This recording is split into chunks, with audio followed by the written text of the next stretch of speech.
Namaste all. I'm Yug, I'm 13 years old, and I live in the US. And this story that you're listening to right now is just one of the many stories that I've told in my collection of Hindu Itihas stories. And without further ado, let's start the story.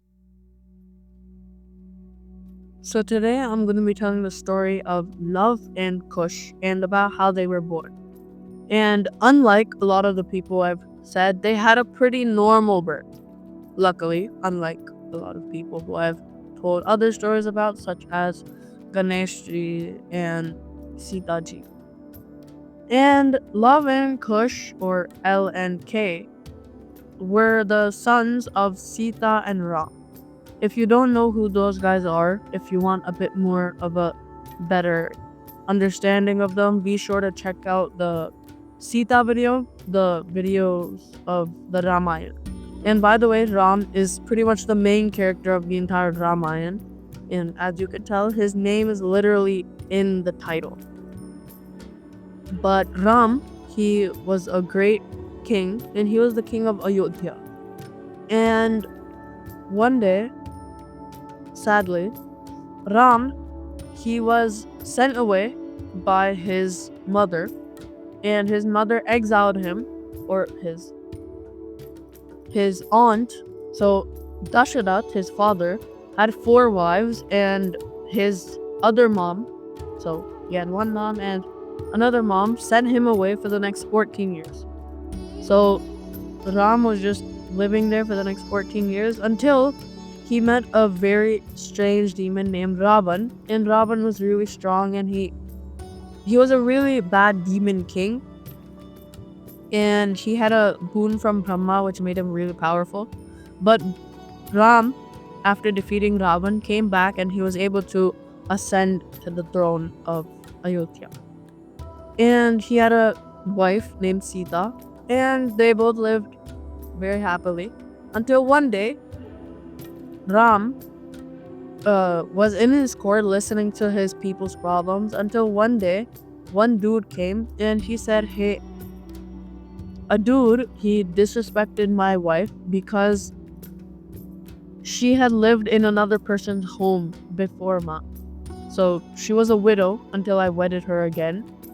And because of this, the person said that I should send her away. So I'm wifeless. What should I do now? And Ram, he said, okay, yeah, I'll think about it later. Just go away for now. And Ram had to think for himself. He's like, Sitaji was in the same situation. I stole her from somebody else. What do I do? She lived in somebody else's home. So instantly, Ram, he was really hesitant. He didn't want to do this, but he said this is the most righteous action. This is the most dharmic action. And by the way, dharmic means obeying your duty. So dharma means your duty, and dharmic means obeying your duty, I guess. So he felt that sending Sita away was the best thing to do. So he told Lakshman, his brother, one of his brother, he had 3 more brothers who were Bharat, Shatrughan, and Lakshman. And he told Lakshman, who was pretty much his right-hand man among all of his subordinates, who were a lot of monkeys and the entire army of Ayodhya. And monkeys, by the way, are called Vaman. Not Vamans, sorry. But pretty much the main ringleader monkey out of all of them is a very powerful monkey named Hanuman. And make sure to check out the story of Bhim and Hanuman in case you want a bit more insight about Hanuman. And I'm probably going to be doing a private story only about Hanuman and his life. So make sure to check that out if I do it.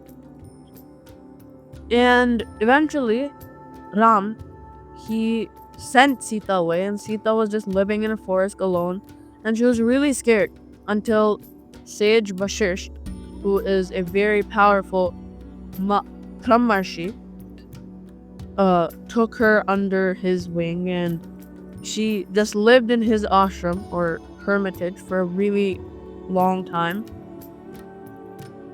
And by the way, it wasn't Vashisht, it was Valmiki, by the way. And Valmiki was actually the person who wrote the entire Ramayana. And Valmiki, after taking Sita under his wing, Sita was pregnant, apparently, at the time that she was sent away. And by the way, the father was Ram, in case you had any doubts about that. And Sita eventually gave birth to twins, and she named them Luv and Kush. Enter the main characters of this entire story, finally. And the person who taught Luv and Kush the entire time was Sage Valmiki himself. And Sage Valmiki taught them very well. He taught them how to fight, Vedas, Upanishads. He literally gave them a full-on education of every single thing they need to know in order to survive a full, healthy, and amazing life. And they particularly loved fighting. And every single day they would practice shooting with the bow and arrow, fighting with maces. They would fight with anything. And they were very skilled at these.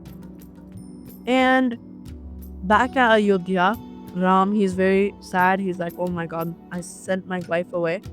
But he's still comforted that he did the right thing, because that's what he thinks the right thing was. So he spends his time in his lonely palace and he decides to do a Ashwamedh Yagna. If you don't know what that is, Yagna means a ritual, and the Ashwamedh Yagna is a type of ritual that you get a holy horse, or you pick out a horse, and wherever the horse goes, an army has to follow it. And whichever kingdom the horse goes into, the king of the kingdom has to either submit to whoever's horse that is, or they have to fight. So basically, it's a yagna that helps other kings gain the respect of other kings. So the king that's doing the yagna will gain respect, or he'll even gain more land out of the other kings, or wherever the horse roams. And the moment Ram did this Ashwamedh Yagna, he thought, if I want to do a yagna, then you need your wife. So he had a huge golden statue of Sita ji made, and that was her placeholder for the entire yagna. And while the yagna was occurring, the horse was running, and literally every single king submitted to the horse, saying, hey, I do not want to fight Ram. He beat Ravan himself. I'm not fighting him. And eventually, the horse ran into Sage Valmiki's territory, and it ran straight to Luv and Kush. And Luv and Kush tied the horse up, saying, wow, this is a very holy horse. And whenever you do an Ashwamedh Yagna, you kind of tape this little leaf on top of the horse's head. And the leaf kind of has directions that how to do the Ashwamedh Yagna and what happens. And Luv and Kush read it, and they said, oh wait, so if somebody captures this in there to fight. So yes, they were really excited about fighting. So they got all their gear ready and they just waited for Ram's army, and a huge battle happened. And Luv and Kush were cooking. They completely smoked Ram's entire army. And eventually, Ram got really mad and he's like, who the heck are these two kids? Because he had no idea that they were his own sons. And Ram, he said, okay, time to bring out the big guns. And he tells all of the monkeys to go and fight as well. But still, those two kids, Luv and Kush, are completely destroying an entire army of a king and all of the monkeys that overwhelmed Ravan's entire army. And that just shows how powerful Luv and Kush were. They loved fighting. They practiced that much every single day that they got so good that they're able to destroy Ram's entire army. And eventually, Ram himself, he said, okay, he calls all of his brothers and they go to war against Luv and Kush, and Luv and Kush are still destroying them. And Luv and Kush, first they take down Lakshman, then they take down Bharat. Then Shatrughan is able to run, But Ram, who decides to take on the offensive approach, he just runs and tries attacking them.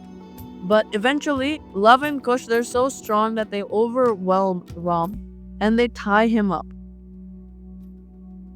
And Hanuman, like I said previously, was one of the main ringleaders of the monkey army. And Luv and Kush felt that he was also really strong. So they tied him up next to Ram. So Ram and Hanuman are both tied to a tree. And Luv and Kush run and they say, "Hey, look, we've tied up two people. Do you want to see, mother?" And Sita ji comes and she is overwhelmed to see Ram and Hanuman just tied up over there. And she's like, "Oh my god, wait.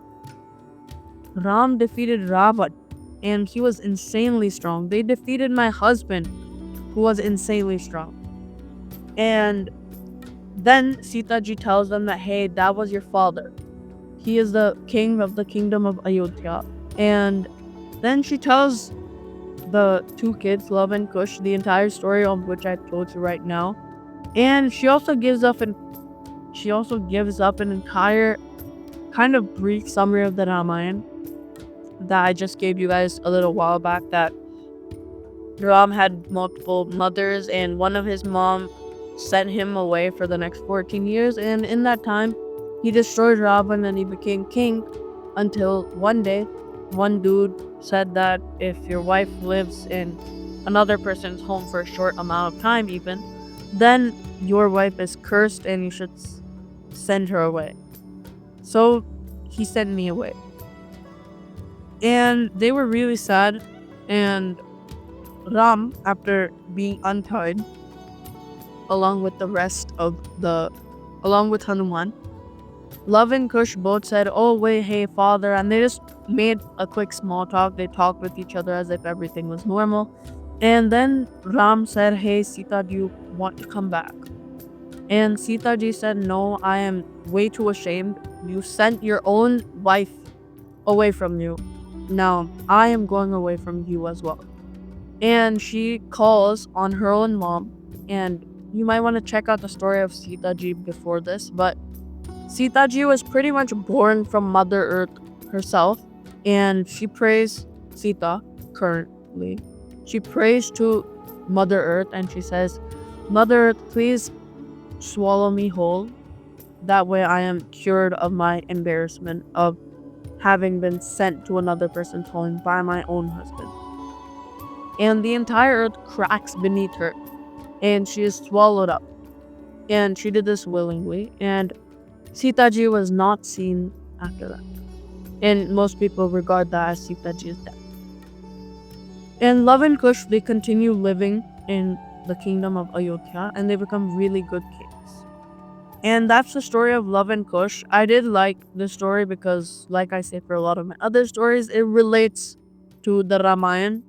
And yes, a lot of my stories relate to either the Mahabharata or the Ramayana, but this one really gave a good insight about what happens after the Ramayana, because that's not necessarily told much. People just hear the Ramayana and they're like, "Okay, yeah, cool.